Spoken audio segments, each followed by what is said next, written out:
રાજકોટ જિલ્લાના ઉપલેટા તાલુકાના ભાયાવદરના ચકલી પ્રેમી નરેન્દ્રભાઈ ફળદુ દ્વારા આજરોજ મકર સંક્રાંતિના દિવસે નાના મોટા બાળકોને પતંગ, બ્લ્યુગલ, ચશ્મા, માસ્ક, ફૂલકડી જેવી 300 જેટલા બાળકોને વસ્તુઓની કીટ બનાવી આપવામાં આવી।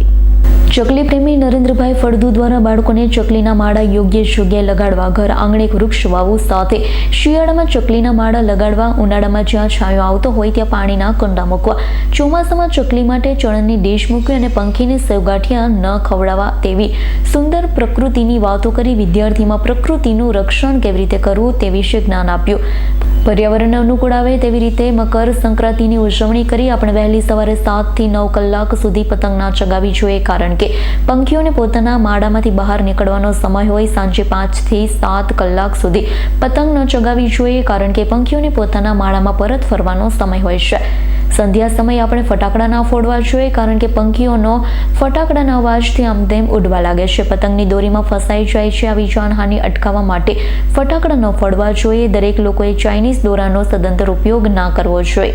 મકર સંક્રાંતના દિવસે ગાય માતાને એક દિવસમાં લીલી નિરણ ના આપવી જોઈએ। સમયાંતરે મકર સંક્રાંતના આગળના 5 દિવસ અને પાછળના 5 દિવસ આવી રીતે ગાય માતાને નિરણ આપવી જોઈએ। તો ચાલો બધા ભેગા મળી આપણે પર્યાવરણને અનુકૂળ આવે તેવી રીતના મકર સંક્રાંતિની ઉજવણી કરીએ। સુંદર પ્રકૃતિની વાતો કરી વિદ્યાર્થીમાં પ્રકૃતિનું રક્ષણ કેવી રીતે કરવું તે વિશે જ્ઞાન આપ્યું। મારું નામ નરેન્દ્ર ફળદુ છે। આજ રોજ મકર સંક્રાંતના દિવસે પર્યાવરણને આપણે અનુકૂળ આવે એ રીતના આપણે મકર સંક્રાંતની ઉજવણી કરવી જોઈએ। આપણે વહેલી સવારે 7 થી 9 પતંગ ન ચગાવવી જોઈએ, કારણ કે પંખીઓને માળામાંથી બહાર નીકળવાનો સમય હોય છે, અને સાંજે 5 વાગ્યા પછી પતંગ ન ચગાવવી જોઈએ, કારણ કે પંખીઓને માળામાં પાછો પરત ફરવાનો સમય હોય છે। અને આપણે કોઈ દિવસ સાંજ સમયે ફટાકડા ન ફોડવા જોઈએ। જો સાંજ સમયે ફટાકડા ફોડીએ તો પંખીઓ આમ તેમ ઉડવા લાગે છે અને દોરીમાં ફસાઈ જાય છે, અને આપણે ચાઇનીઝ દોરાનો સદંતર ઉપયોગ ન કરવો જોઈએ। તો દરેક લોકો આપણે પર્યાવરણને અનુકૂળ આવે એ રીતના મકર સંક્રાંતની ઉજવણી કરીએ તો પંખીઓ થતી જાનહાનિને આપણે અટકાવી શકીએ।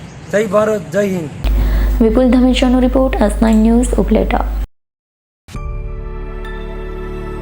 અમારી તમામ માહિતીથી અપડેટ રહેવા માટે જોડાયેલા રહો S9 ન્યૂઝ સાથે।